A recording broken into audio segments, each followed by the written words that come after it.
I sifted through 58,000 comments on the last podcast, where we debuted a new game. Everyone loved it. I mean, unanimous. This is the Animal Superpower Game. Ooh, I like this one. Okay, so Forrest loves games. I do. You love games. I'm a gamer. Right, so here's how this works. I'm going to describe the superpower, the crazy weird ability of an animal. Peter, Retep, the everyman, will guess, and then we'll see if we can stump the broologist and see if he knows what it is. Okay, ready? Let's do it. It's a fun game. People have love this. All right.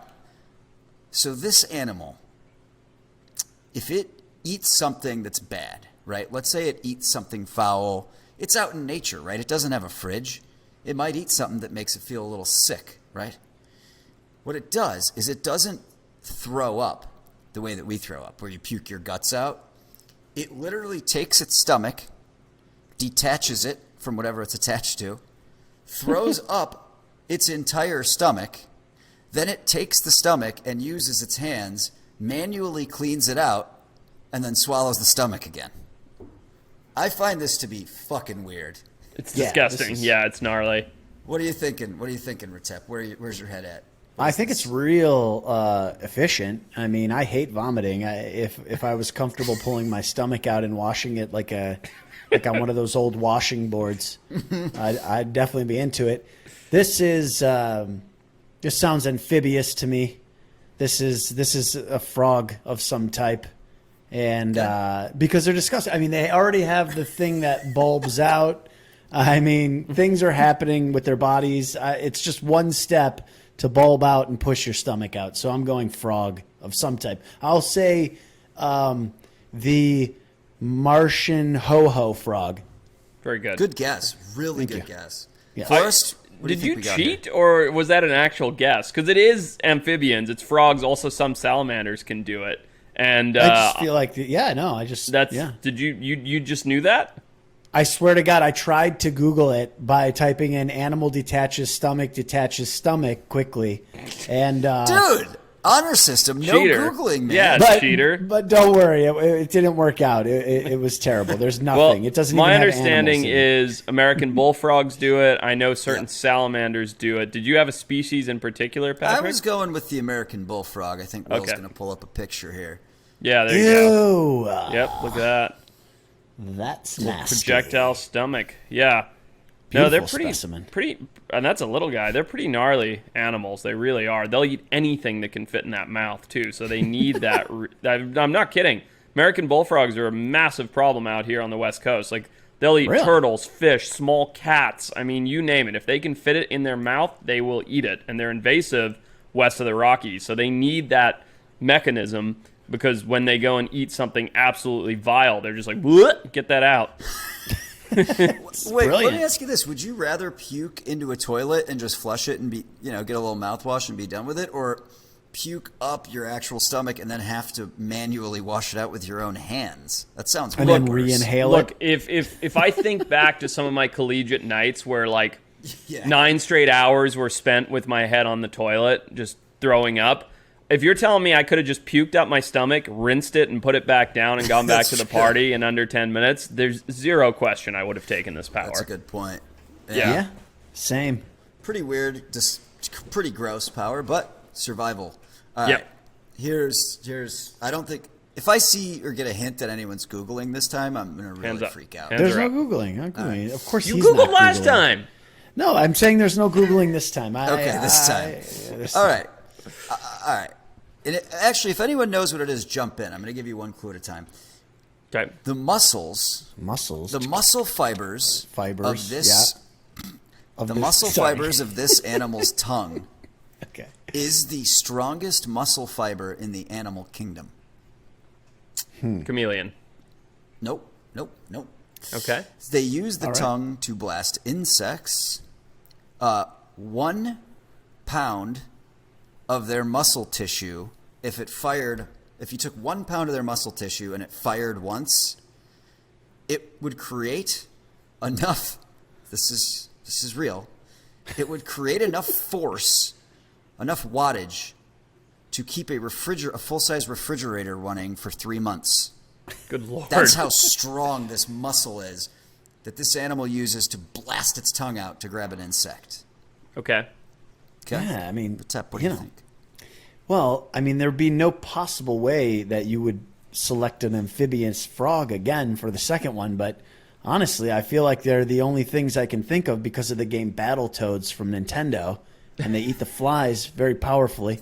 Was that like a homemade game that like your parents made? I've never heard of it. It Yeah. is the hardest. It's known to be one of the hardest Nintendo games to beat. But there's no way you would pick a frog again, and you already ruined it, the lizard. So I'm gonna go with I'm going with some type of lizard, not a chameleon. I'll go with a ratfink weasel salamander. Of course, yes. Okay. Well, I accidentally skipped to the third one, by the way. I went out of order. When you pull up the big reveal. Man, I'm guessing just based on the clues that it's either like a tamandua, some kind of anteater, or a pangolin, and they just have massive force with sticking their tongue down those ant holes. A pangolin can send their tongue like way down these holes to lick up ants. So I don't know if mammal's the right choice, but that's what I'm going for. Will, go ahead and pull up the picture of number 2 here. Ah, Is that a salamander? It is. Is that a salamander? It is the giant palm salamander. How big are those things? Boom. How big is a giant palm salamander? I don't Do we know. know? It's not a Have you ever species seen one I'm for us? familiar with. Nope, not a Okay. species Well, I'm if it's- familiar with. Is it neotropical? Do we know? Let's see. It's also known as Duffline's salamander. Nope, I don't know this lines. animal. It's found in Belize, Guatemala, Nicaragua, and Honduras. Lives in Central subtropical lowland Ooh, look at that forests. tongue. Yeah, look at that. The fastest muscle in the world. That's the neat. most powerful muscle fiber in the animal kingdom that we've discovered yet. Think about Wow. that. I'm on cloud 9. 2 for 2. I think a lot of people don't realize that salamanders, and not all salamanders, but there's a fair number of them that projectile their tongue out like a chameleon or a frog. And I think a lot of people don't realize that. It's pretty neat. Yeah, look at that photo. That is crazy.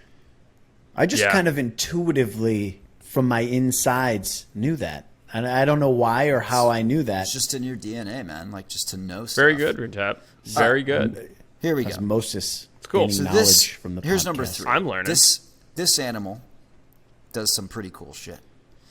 Now, what it does is it builds a little den underground. Okay, a little house. Elaborate homes, in fact. It creates a trap door on the surface of the ground that even has a hinge mechanism, right?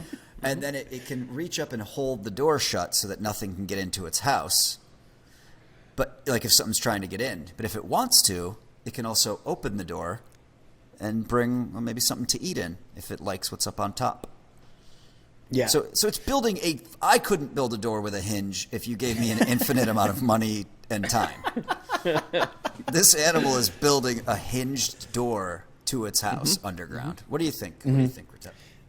Well, I know I 100% know this because this is the only animal in the animal kingdom that has incredible powers, at least 35 that we know of, and I just think that this is one I haven't heard of. It is the naked mole rat for sure, 100%. I knew you were going with that guess when you said it's one of 35 superpowers. I was like, oh, he thinks it's a mole rat. That's funny. Do you know what it is? I do, yeah. Well, I believe I do. Much like the description, this superpower belongs to the trapdoor spider. Oh, okay. Will, can we have the believe. big reveal? Ha-ha. Indeed. Look at that trap door. Look at the trap door. Like that looks like it was Isn't that amazing? like an auger was used. Craftsmanship on that, dude. Kidding me? That looks better than the Hobbit doors in Lord of the Rings. It's like more perfect. Yeah. And look at that spider, by the way. Just it's pretty big. Very It venomous. Very venomous. Is it? Gnarly spiders, yeah. Trapdoors Have you and ever funnel seen webs one are in gnarly. person? I have. Yeah, I have. What we would do is we'd actually open their little doors and then take a bit of grass and like bounce it around the outside because they're feeling for vibrations. That's what makes them come up, open the door and grab prey and pull it back. So you take a little blade of grass and like tap tap tap and it just comes launching out at the blade of grass. That's nuts. Do you have It's any super sense venomous? Do you have any sense of what they use, how they create the hinge that keeps the door attached? Is it just I believe with spun the grass silk or something? No, with the silk from their web, because as spiders, so they will line their tunnels. They will use the silk to create a hinge. I mean, they're amazing. A lot of different spiders are amazing engineers. Yeah, that's super cool. And wild. that is a crazy looking animal. It looks almost like a spider crab. Yeah, they're yucky. That's like with the spider where they put it in horror movies. It's based off of that spider. Yeah, Totally. How venomous? Like, what would happen if you got tagged by one? How big of trouble would you be in? I don't know, to be honest. I know that it's like one of those spiders that everybody's like, do not get bitten by one. They're not as bad as a funnel web, but they're not good. And yeah, I don't know exactly how bad it is. I'm not sure what kind of toxin it is. I think it's the kind of thing that you'd be pretty sick, like a really bad bee or wasp sting, as opposed to like you'd die. I think, but I actually don't know. I'd have to look. Yeah, I mean, I just looked it up. I think you're right on. It's basically like it's going to hurt. You're going to have local pain at the site of the bite, and it's going to hurt like a bastard, but not. You have to go to the hospital. You're That's also the majority of bad spiders. There are those handful that can kill you, but most of them, it's usually a safe guess to be like, yeah, that's going to really suck where I got bitten, but that's about it. I had a roommate when I used to live, when I was in my 20s. I lived in this house in the valley in LA, and we had this picnic table, and there were just constantly brown recluse and fucking black widow. It was just, Black widows. It was just, the picnic table was a haven. Maybe they were like into the stale beer from playing beer pong that would drip through. And my buddy got tagged by one of the bad ones, and it was right on his elbow, and it swelled up. It looked like half of a purple racquetball. And if you touched it, it was like the weirdest, grossest texture. Like and squishy. he was like using it as like a party trick. Like he couldn't wait to just have more people touch his spider bite. It was gross, fucking squishy gross. spider bite. Yeah. Yeah. I bet that was a black widow bite. Yeah, they're pretty gnarly. I've never been I have them all around. I mean, not all around my house, but certainly in my garden. And I've never been tagged by one, and definitely don't want to be. Sounds unpleasant. Total side note about your garden: how many hours a week do you spend caring for your animals? Someone asked me this, and I was like, I actually don't know, but it can't be one. It's got to be more than that. No, it's more than one. It's not as bad as people would think because we have it down to such like an automated system. But it's probably, I mean, look, realistically, it's like 15, 20 minutes every night. So you add that up, it ends up being quite a lot of hours in the week. That's not as bad as I would think for just the amount of Creatures. creatures you have dwelling on your property. You have like over 100, including the fish and the turtles. There's and a everything. lot. Yeah, there's a lot. It's not that bad, and I like it. Like I will, when I'm bored, I will like just fiddle with my aquariums and like feed everything, and like go and pick something in the garden to feed a tortoise, or get lettuce to feed. Like I like it. Like I like fiddling with them. It's like kind of meditative for me. It's like I'll go diddle my animals. Yeah. Like the time that I spend like researching my DraftKings lineup for the day, which is like probably amounts to like 30 minutes of time wasting per day. Right. You're fiddling with aquariums and ponds and things like that. Exactly right. Yeah, exactly. Except yours makes money or loses money, and mine just loses money. Yeah, exactly. Well, if you guys like this game, the Superpower Game, let us know. Pop a like, tell a friend. What else, Retep? That's it. Just tell a friend. That's all we need you to do. Phone them. Text them. You know what? Don't text. Don't be like that. Everybody text. Give them a call. Pick up the phone and call them. They'll be so surprised. Like, who's calling me? But when you call, don't just go right in with the podcast. Yeah, warm them just up. be like, pretend you want to know about their life and you give a shit and all that stuff you have to do to maintain relationships these days. And call your parents if they're still alive. Call them. Oh my God. What? I'm just saying, you don't call your parents. Nice.